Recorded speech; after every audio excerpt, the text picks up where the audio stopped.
Another day, another interesting bankruptcy court case. In this particular case, it's a bankruptcy appellate panel case, which is just a wee bit stronger than a regular bankruptcy court case. Now, what's the question in this case?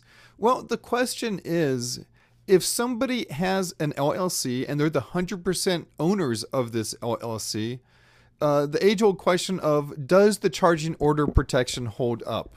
And this appellate case was they had a very interesting way of making the decision, and one that, quite honestly, I'd never really even given any thought to. And so let's just jump down to the analysis of this particular case. And what happens is the appellate panel, they go to Bankruptcy Code Section 541C. And I hate to do this to you, but I'm going to read off most of this almost verbatim,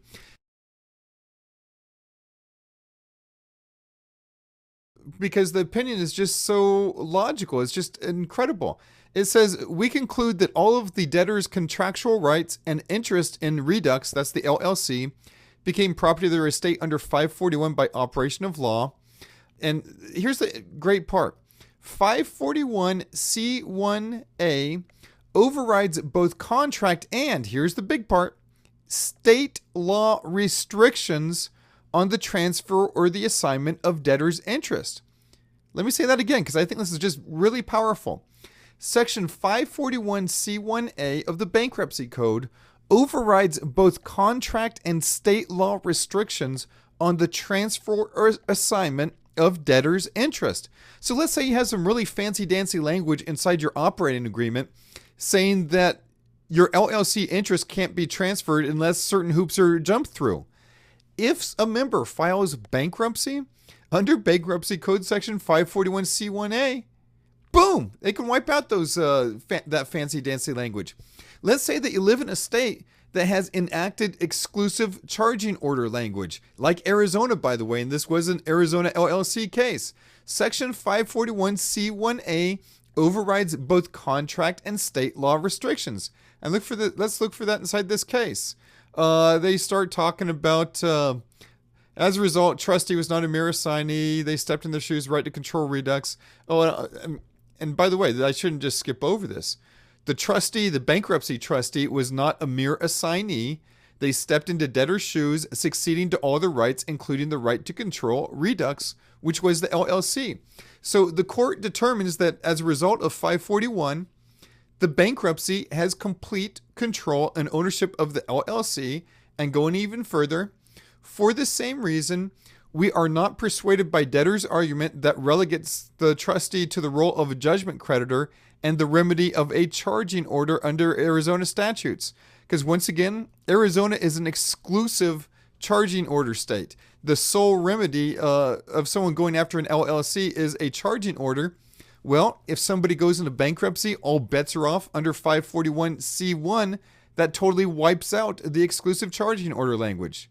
Now, and let's just go to the exact language of 541C. Here's section 541. Let's roll on down to C. And it's just incredibly powerful. Except as provided in paragraph 2 of the subsection, an interest of the debtor in property becomes property of the estate, and whenever they say estate, becomes part of the bankruptcy estate under this section, notwithstanding any provision in an agreement, transfer instrument, or applicable non-bankruptcy law. So, if you've got fancy-dancy language inside your LLC that restricts transfer of that LLC, it ain't going to hold up under bankruptcy law. If you live in an exclusive charging order, where a state where the charging order is the exclusive remedy, it probably isn't going to hold up under bankruptcy law. Now, I say probably as if there's some executory language put inside the LLC operating agreement, you might have a chance.